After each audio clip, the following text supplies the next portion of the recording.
95వ కీర్తన 11 చరణములు. రండి, యెహోవాను గూర్చి ఉత్సాహధ్వని చేయుదము. మన రక్షణ దుర్గమును బట్టి సంతోషగానము చేయుదము. కృతజ్ఞతాస్తుతులతో ఆయన సన్నిధికి వచ్చెదము. కీర్తనలు పాడుచు ఆయన పేరట సంతోషగానము చేయుదము. యెహోవా మహాదేవుడు, దేవతలందరికీ పైన మహాత్యము గల మహారాజు.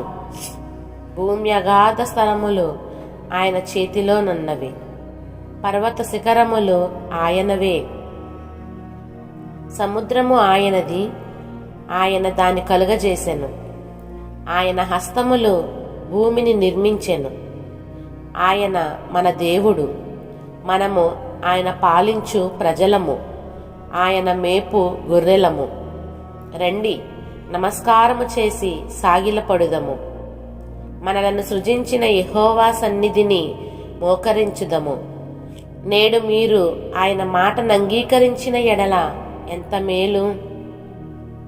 అరణ్యమందు మెరీబా యొద్ద మీరు కఠినపరచుకొనినట్లు, మస్సాదినమందు మీరు కఠినపరచుకొనినట్లు మీ హృదయములను కఠినపరచుకొనకుడి. అచ్చట మీ పితరులు నన్ను పరీక్షించి శోధించి నా కార్యములు చూచిరి.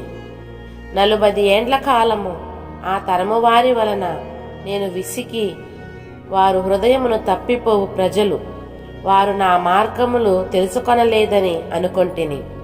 కావున నేను కోపించి వీరెన్నడూను నా విశ్రాంతిలో ప్రవేశింపకూడదని ప్రమాణము చేసి తిని. ఆమెన్.